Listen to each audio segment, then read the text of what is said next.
Kaveri business பார்த்துக்கிட்டு இருக்க வருங்கால கோடீஸ்வரர்கள் அனைவருக்கும் வணக்கம். வணக்கம். இன்னும் கொஞ்சம் நாளில் FIIs நம்பி இந்தியன் ஷேர் மார்க்கெட் இருக்காது அப்படின்னு குருஜி ரொம்ப ஸ்ட்ராங்காக சொல்கிறார்.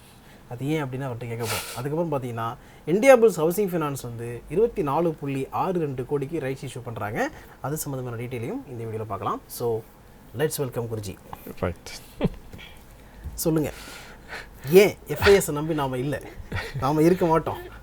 அதாவது லாஸ்ட் இயர் டேட்டா எடுத்து பார்த்தீங்கன்னு வச்சுக்கோங்களேன், FIIs எவ்வளோ இன்வெஸ்ட் பண்ணாங்களோ அதோட DIIs நிறைய இன்வெஸ்ட் பண்ணியிருக்காங்க. ஓகே, ஸோ இப்படி இந்த ட்ரெண்டு கண்டினியூ ஆகுன்னு தான் தோணுது.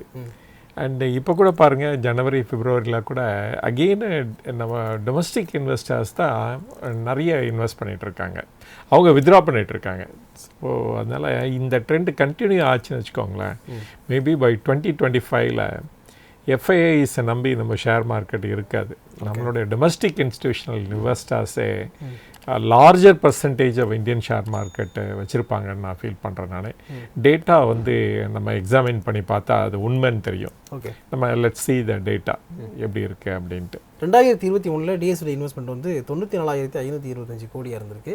FIIs இன்வெஸ்ட்மெண்ட் 25,768 கோடி. 2022 2,76,699 கோடி DIIs இன்வெஸ்ட் பண்ணிருக்காங்க.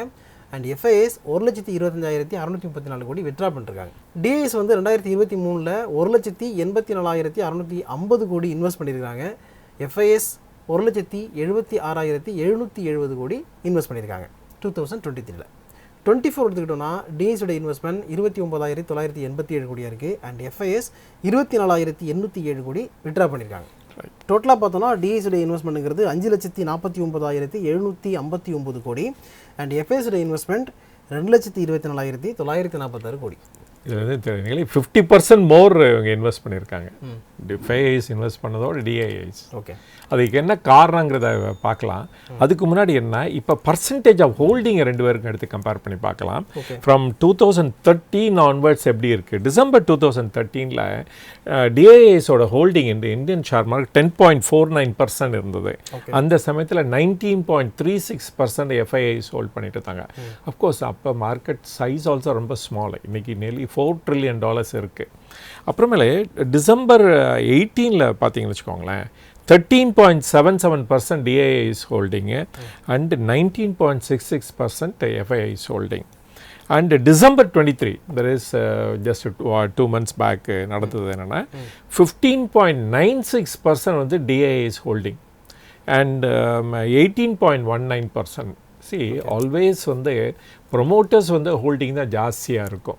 அதுக்கப்புறமேல் தான் DIIஸாக FIIஸாக நம்ம பார்க்குறோம், இல்லாட்டா ரிட்டைல் இன்வெஸ்டர்ஸாக நம்ம பார்க்கணும். ப்ரொமோட்டர்ஸ் நார்மலி ஹோல்ட் பண்ணிட்டு இருப்பாங்க. சில கம்பெனி லைக் TCSலாம் எடுத்துட்டிங்கன்னா 74-75%, இல்லாட்டா விப்ரோ எடுத்துகிட்டு அதை 74% அது மாதிரி ஹோல்ட் பண்ணுறாங்க. ஸோ ப்ரொமோட்டர்ஸ் ஆல்வேஸ் லார்ஜஸ்ட் இது ஷேர் வச்சிட்ருப்பாங்க. அதை தவிர தான் இந்த FIIs அண்ட் DIIs ஹோல்ட் பண்ணுவாங்க. ப்ளஸ் ரிட்டைல் இன்வெஸ்டர்ஸ் ஹோல்ட் பண்ணிகிட்ருப்பாங்க. இதை தவிர வந்து இந்த LIC அவங்க கூட வந்து தனி ஒரு ஹியூஜ் ஷேர் ஹோல்ட் பண்ணிகிட்ருப்பாங்க. நம்ம வந்து இப்போ வந்து ஏன் வந்து இந்த டொமஸ்டிக் இன்வெஸ்டர்ஸ் இங்கே மீன் பண்ணும்போது நம்ம வந்து ரிட்டைலும் எடுத்துக்கணும் அண்டு LICயும் எடுத்துக்கணும், அப்புறமேல அதர் இன்வெஸ்ட்மெண்ட் ஃப்ரம் இந்தியன் கம்பெனிஸும் நம்ம எடுத்து பார்க்கணும். பார்த்தா தான் நம்ம வந்து ஒரு கிளியர் பிக்சர் தெரியும். இப்போ வந்து ஏன் வந்து இந்த ட்ரெண்டு இன்க்ரீஸ் ஆகிட்டுருக்கு அப்படின்னு பார்த்தோம்னா, எஸ்பெஷலி ஃப்ரம் 2020 ஆன்வர்ட்ஸ். அது ஆப்வியஸ் ரீசன், கோவிடில் வந்து பீப்புள் வந்து நிறைய நியூ திங்ஸ் வர ஆரம்பிச்சிச்சு. அதே சமயத்தில் ஷேர் மார்க்கெட்லேயும் நிறைய நியூ திங்ஸ் நடக்க ஆரம்பிச்சிச்சு. Number of demat account open பண்ணது இன்க்ரீஸ் ஆகிட்டே போயிட்டு இருந்தது. ஸோ அதனால வந்து நிறைய இன்வெஸ்ட்மெண்ட் ஃப்ரம் த ரிட்டைலர்ஸ் வர ஆரம்பிச்சிச்சு. அது ஒரு காரணம். அப்புறம் அவங்க புரிஞ்சுக்கிட்டாங்க, நம்மளுடைய இன்கம்மை இன்க்ரீஸ் பண்ணுறதுக்கு இது ஒரு நல்ல சோர்ஸு. ஏன்னா ஒரு சேல்ரி மூலமாக நம்ம வந்து ஒரு பெரிய ரைஸ் வந்து எதிர்பார்க்க முடியாது. அதே சமயத்தில் நம்மளுடைய சேவிங்ஸை வந்து கரெக்டு இடத்துல போய் இன்வெஸ்ட் பண்ணோம்னா ஒரு நல்ல ரிட்டர்ன் கிடைக்கும்ன்ட்டு நிறைய பேர் புரிஞ்சுக்கிட்டாங்க. அதனால வந்து இந்த ஃபினான்ஷியலைசேஷன் ஆஃப் சேவிங்ஸ்ன்னு சொல்லுவாங்க, அது வந்து பெட்டர் டுவர்ட்ஸ் ஷேர் மார்க்கெட்டை ஆக ஆரம்பிச்சிச்சு. அப்புறமேல வந்து பார்த்திங்கன்னா அவேர்னஸ் என்ன அவேர்னஸ் அப்படின்னா என்பிஎஸ்ங்கிறது ஒரு awareness, that is national pension system அப்படின்ட்டு. அப்புறமேல கூட இந்த பிஎஃப் கவர்மெண்ட் தான் ஹேண்டில் பண்ணிட்டு இருக்காங்க. அவங்க கூட அவங்களுடைய இன்க்ரிமெண்டல் கலெக்ஷனையும் அப் டு 15% வந்து ஷேர் மார்க்கெட்டில் இன்வெஸ்ட் பண்ண ஆரம்பிச்சிட்டாங்க. ஸோ இந்த மாதிரி டிஃப்ரெண்ட் அவென்யூஸ் வந்து ஷேர் மார்க்கெட்டை சேஸ் பண்ண ஆரம்பித்தோன்னே என்ன ஆகுதுன்னா அல்டிமேட்டாக இந்த நம்மளுடைய டொமஸ்டிக் இன்வெஸ்டர்ஸ் வந்து இன்க்ரீஸ் ஆகிட்டே போயிட்டுருக்காங்க. At some point of time there is, we can say that by 2025 ஜனவரியில் we can see ஒரு DIIs வந்து make a leap over FIIs நினைக்கிறேன் நான். ஓகே, அஃப்கோர்ஸ் இதுக்கு வந்து ஒரு இமென்ஸ் பெனிஃபிட்டும் இருக்கும். இப்போ நார்மலாக என்னென்னா FIIs வாங்கினா ஷேர் ப்ரைஸ் மேலே போகிறத பார்க்குறோம் நிறைய டைமில். அவங்க விற்றாங்கன்னா ஷேர் மார்க்கெட் குறையிறதும் நம்ம அடிக்கடி பார்க்குறோம். அண்டு அதே சமயத்தில் ஃபாரின் எக்ஸ்சேஞ்சும் இதனால் நிறைய ஃப்ளக்சுவேட் ஆகும். ஸோ அவங்க வரும்போதோ இல்லை வெளியே போகும்போதோ நமக்கு வந்து நிறைய அஃபெக்ட் ஆகிட்ருக்கோம். ஸோ ஒரு நம்ம வந்து ஒரு பொலிட்டிக்கல் ஸ்டெபிலிட்டி அச்சீவ் பண்ணோம்னு வச்சுக்கோங்களேன் ஆஃப்டர் த எலெக்ஷன்.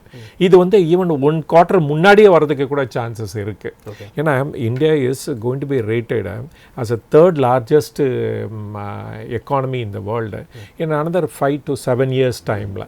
அப்போ இந்த டைரக்ஷனில் நோக்கி போகும்போதே அப்போ வந்து பிக்கஸ்ட் பில்லரை யாராக இருக்க முடியும் அப்படின்னு இருந்து தான் ஆகணும் அப்படின்னா தென் டொமஸ்டிக் பிளேயர்ஸு அவங்களோட ரோல் வந்து சிக்னிஃபிகண்ட்டாகவும் ஒரு லார்ஜர் பர்சன்டேஜ் இருந்தால் தான் அந்த மாதிரி அந்த தேர்ட் பொசிஷனை நம்ம தக்க வைக்க முடியும். அடுத்த செகண்ட் பொசிஷனுக்கு போகிறதுக்கும் அது வந்து உறுதுணையாக இருக்கும் அப்படின்னு நான் நம்புகிறேன் நான். ஓகே சார், இப்போ என்பிஎஸ்ஸாக இருக்கட்டும் ஷேர் மார்க்கெட் எல்லாத்துலேயுமே வந்து இன்ஃப்ளேஷனை பீட் பண்ணுற அளவுக்கு ரிட்டர்ன் இருக்குது அப்படிங்கிறது மக்களுக்கு நிறைய பேருக்கு தெரிஞ்சிருக்கு. நிறைய அவேர்னஸ் உங்களுக்கு கிரியேட் ஆகிருக்கிறதுனால மோஸ்ட்லி அவங்க அதில் போயிட்டு இன்வெஸ்ட் பண்ணுறாங்க.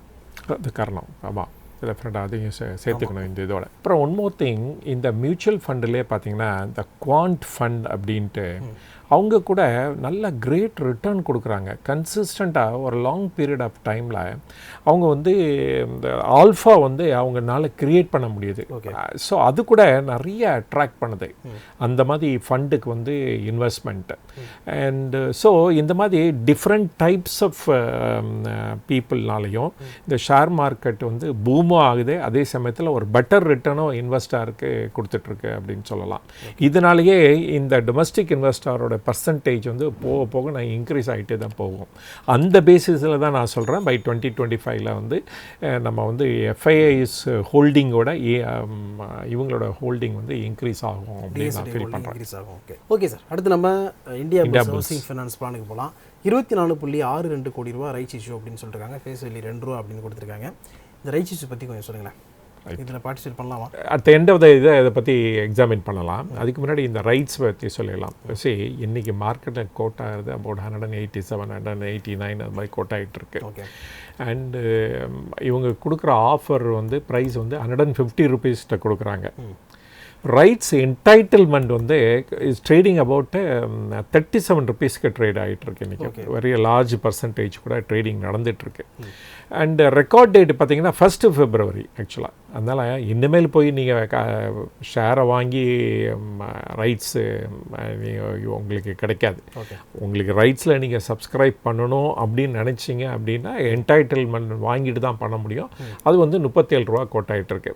அப்போ 150 ரூபா ப்ளஸ் 37 ரூபா கோட்டிங்கன்னா ஆல்மோஸ்ட் 187 வந்துடுது. வெரேஸ் இந்த இப்போ என்ன கோட் ஆகுதோ அந்த ப்ரைஸு கிட்ட வந்துடுது. And still but large trading of entitlement போயிட்டுருக்கு. என்ன காரணம் நான் ஃபீல் பண்ணுறேன் அப்படின்னா, ஆனால் இந்த இதில் இனிஷியலாக வந்து ரொம்ப ஒரு ஸ்மால் இது அப்ளிகேஷன் மணியில் ரொம்ப ஸ்மால் இதுதான் கான்ட்ரிபியூட் பண்ணணும். அண்டு ஒன்ஸ் அலாட்மெண்ட் ஆனோன்னே there will be 1 or more calls for the balance மணிக்கு கொடுக்க வேண்டியிருக்கும். ஸோ அதனால வந்து ஒரு பெரிய அட்ராக்ஷன் இருக்கலாம். அண்ட் மொரோவர் இப்போ ஹவுசிங் ஃபைனான்ஸ் கம்பெனி கூட நல்லா தான் பண்ணிகிட்ருக்காங்க. ஆனால் இவங்க நல்லா பண்ணியிருக்காங்களா இல்லையாங்கிறது தனியாக வீடியோ போடுவோம். ஏன்னா நிறைய பேர் கேட்டுகிட்டே இருக்காங்க இந்தியா ஹவுசிங் பில்லை பற்றி பேசுங்க அப்படின்ட்டு. அதுக்கு தனியாக வீடியோ போட்டு அதை பற்றி எக்ஸாமின் பண்ணி சொல்லுவோம். பட் வந்து இவங்களுடைய ப்ரைஸ் டு புக் பார்த்திங்கன்னா ஆக்சுவலாக வந்து இவங்களுடைய இது வந்து புக் வேல்யூ வந்து 256 இருக்குது. இந்த மார்க்கெட் ரேட் ரொம்ப குறைச்சி தான் கோட் ஆகிட்டுருக்கு. அப்படின்னா உடனே இது பெஸ்ட் பெஸ்ட்டு ஷேர் அப்படின்னு சொல்கிறதுக்கு நான் வரல. நான் என்ன சொல்ல வரேன்னா, இதை ஒரு டீப் டைவ் பண்ணுவோம், பார்த்துட்டு அதை பற்றி அப்புறமேல அதை பற்றி பேசுவோம். அதை பற்றி இன்றைக்கி பார்த்தீங்கன்னா இந்த என்டைட்டில்மெண்ட்டையும் இந்த இதையும் பார்த்தீங்கன்னா ஆல்மோஸ்ட் லைக் மார்க்கெட் ப்ரைஸ் மாதிரி இருக்குது. ஸோ ஃப்யூச்சரில் வந்து நல்லா வளரும் அப்படிங்கிற பேசிஸில் தான் நீங்கள் போய் அதில் இன்வெஸ்ட் பண்ணணும். அதுக்கு நீங்கள் பேசாமல் ஸ்ட்ரெயிட்டாகவே 187க்கு வாங்கிட்டு போயிடலாம். ஓகே. அண்ட் அது ஏன்னா உங்களுக்கு இது ரெண்டும் சேர்த்தாலாம் 187 தான் வரப்போகுது. ஸோ ஒன்லி திங் இஸ் இப்போதைக்கு நீங்கள் ஃபுல்லி பெய்டு ஷேராக இருக்காது. அண்டு 2 காலும் பே பண்ணோன்னு தான் உங்களுக்கு ஃபுல்லி பெய்டு ஷேராக ஆக போகுது. அண்ட் த ரைட்ஸ் என்டைட்டில்மெண்ட் உங்கள் அக்கௌண்ட்டுக்கு வரணும் அப்படின்னா இன்றைக்கி நாளைக்குள்ளே அதை வாங்கி ஆகணும். அப்படி இல்லைன்னா இந்த February 8th நீங்கள் வாங்கி ஆகணும். ரைட்டு. தரஸ் நான் நாளையோட முடியுது. ஸோ நீங்கள் அதுக்குள்ளே அதை கம்ப்ளீட் பண்ணணும்.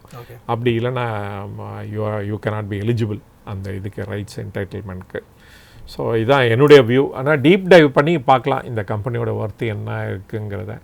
நெக்ஸ்ட் வீடியோவில் அதை பற்றி பேசலாம் நம்ம. ஸோ மார்க்கெட் ரெனன்சியேஷன் பீரியட்னு பார்த்தீங்கன்னா அது இன்றைக்கி February 7th and February 8th 2 நாள் தான் கொடுத்துருக்காங்க. ரைஸ் இஷ்யூ வந்து February 14th க்ளோஸ் ஆகிடும். ஓகே, இதோட இந்த வீடியோ நாங்கள் வைண்ட் பண்ணிக்கிறோம். இது வரைக்கும் வீடியோ பார்த்துட்டு இருந்த எல்லாருக்குமே கோடான நன்றிகள். நிறைய பேர் வந்து மெம்பராக ஜாயின் பண்ணுறீங்க, அவங்க எல்லாருக்குமே வாழ்த்துக்கள். அதே மாதிரி நீங்களும் ஜாயின் பண்ணிங்க அப்படின்னா, இது வரைக்கும் ஜாயின் பண்ணலன்னா சீக்கிரமாக ஜாயின் பண்ணுங்க. உங்களுக்காக நிறைய புதிய விஷயங்கள் காத்துக்கிட்டு இருக்கு. ப்ளஸ் இது வரைக்கும் சப்ஸ்கிரைப் பண்ணாமல் பார்த்துக்கிட்டு இருக்காங்க, சப்ஸ்கிரைப் பண்ணுங்கள். ஏன்னா 3வது ஆண்டில் அடி எடுத்து வைக்கிறோம் மார்ச் மாதத்தில். அப்போது ஒரு 2 லட்சம் சப்ஸ்கிரைபர் பேசி இருக்கணும் அப்படின்னு நாங்கள் பிளான் பண்ணிக்கிட்டு இருக்கோம். அது நடந்துச்சுன்னா ரொம்ப ஹாப்பியாக இருக்கும். அதனால் நிறைய பேருக்கு இந்த வீடியோவெல்லாம் ஷேர் பண்ணி காவேரி பிஸ்னஸ் அப்படிங்கிற ஒரு சேனல் இருக்குது, அந்த சேனலை சப்ஸ்கிரைப் பண்ணிங்கன்னா உங்களுக்கு நல்லது நடக்கும் அப்படின்னு சொல்லுங்கள். ஓகே, அடுத்து ஒரு நல்ல வீடியோ மீட் பண்ணுவோம். Thank you so much. தேங்க்யூ.